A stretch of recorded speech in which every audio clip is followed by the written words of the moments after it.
Salary எல்லாம் பரவாயில்லையாப்பா? ஆ, பரவாயில்ல uncle. Salary எவ்வளோன்னு தெரிஞ்சுக்காம விட மாட்டான். கைக்கு எவ்வளோ வரும்? ஓகேவா வரும் அங்கிள். சொல்லுவேனா நானு. எக்ஸாக்ட்டா எவ்வளோ வாங்குவ? எக்ஸாக்ட்டா ஒரு நிமிஷம் அங்கிள். ஒரு கால் பேசிட்டு வந்துடுறேன். 10 நிமிஷம். யாருக்கிட்ட? பாப்பா ஸ்காலர்ஷிப்புக்கு சங்கத்துல பேசுறதுக்கு எதுக்கு பெருமாள்ட்டலாம் போய் கேட்குறீங்க? எதுக்கு அவன்ட்டலாம் போய் கேட்கணும்? கொஞ்சம் வெயிட் பண்ணியிருந்தா நானே பண்ணி குடுத்துருப்பேன்ல. பரவாயில்ல அங்கிள்.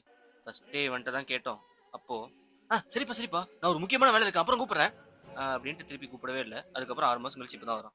வேலைய விட்டுட்டு ஏதோ பிசினஸ் மாரி ஸ்டார்ட் பண்ண போறியாமே அம்மா சொன்னாங்க. ஆமா அங்கிள் யோசிச்சுட்டு இருக்கேன். ஏதோ ஒண்ணு நெகட்டிவா சொல்லுவான். எல்லாருமே இப்ப அப்படிதான் ஸ்டார்ட் பண்றாங்க. அது எல்லாத்துக்கும் சக்சஸா அமையுதானா சொல்ல முடியறதில்ல. இது தப்பா சொல்லல. பட் பார்த்து பண்ணு. அம்மா அப்பாலாம் ரொம்ப சின்ன வயசுலேருந்தே கஷ்டப்பட்டவங்க. இப்போ கரெக்டா மாச சம்பளம் வந்துட்டு இருக்கு.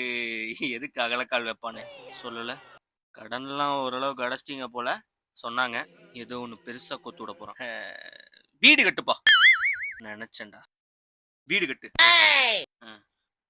அம்மாவை கொண்டு போய் சொந்த வீட்டுல உட்கார வை. இந்த வயசுல கட்டினாதான் உண்டு. இந்த வயசுல லோன் வாங்கி வீடு கட்டினாதான் ஒரு 10 வருஷத்துல அடைக்க முடியும். லோன் வாங்கி கட்டு. லோன் வாங்கி கட்டு.